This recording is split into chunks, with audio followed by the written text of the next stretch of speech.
वहीं ओडिशा की अगर हम बात करें तो ओडिशा की सुंदरगढ़ लोकसभा सीट से भाजपा प्रत्याशी और पूर्व केंद्रीय मंत्री जुएल ओराम ने ओडिशा में 17 लोकसभा सीटों पर जीत का दावा किया है।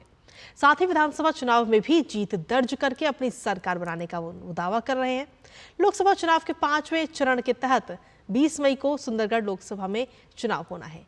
डीडी न्यूज संवाददाता रजनीश त्रिपाठी ने जुएल ओराम से खास बातचीत की है। जुएल ओराम ने क्या कुछ कहा है इस खास बातचीत में, वो आइए सुनते हैं। उड़ीसा में लोकसभा चुनाव के साथ साथ विधानसभा के भी चुनाव हैं।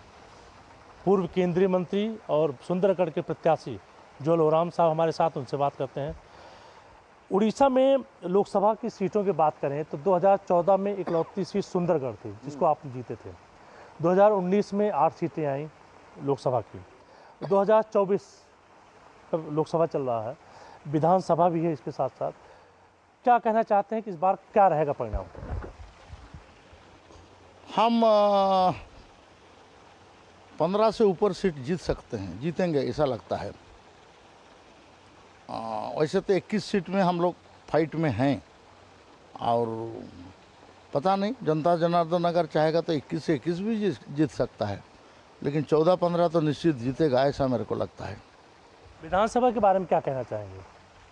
हम सरकार बनाएंगे, हमारा बहुमत आएगा। आज तो हमारे गृह मंत्री जी बोले हैं कि हम 75 करीब का विधानसभा में हम जीत रहे हैं और हम उसका निश्चित जीत तय हो गया है।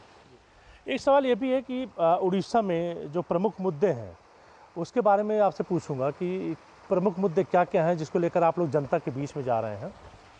देखिए, इसमें बहुत समस्या है। एक तो पलायन समस्या है, तो यहाँ रोजगार नहीं है।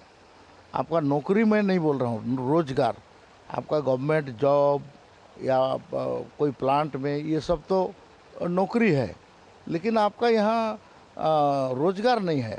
कोई आदमी किसी काम करे, धंधा करे, कोई खेती करे और उसमें से उसका जीवन चल जाए, उसका परिवार चल जाए, इस टाइप का सिचुएशन नहीं है। तो ये एक सबसे बड़ा समस्या है। दूसरा है कि यहाँ का पॉलिटिकल सिस्टम आज क्या है, मुख्यमंत्री का तबीयत खराब है और वो कुछ चल बुल नहीं पा रहा है। मैं तो सुना कि 6 महीना हुआ वो सिग्नेचर ही नहीं कर रहा है, डिजिटल सिग्नेचर में चल रहा है। बहुत बहुत धन्यवाद डीडी न्यूज़ बात करने के लिए। ये थे जुएल ओराम। उन्होंने साफ तौर पे कहा है कि हम 2014 में 1 सीट पाए थे, 2019 में 8 सीट पे विजय हुई थी। 2024 लोकसभा चुनाव में हम 17 से ज़्यादा सीटें पाएंगे और 21 सीटों पे हम फाइट कर रहे हैं। कैमरामैन जगमोहन के साथ रजनीश त्रिपाठी, डीडी न्यूज़, उड़ीसा।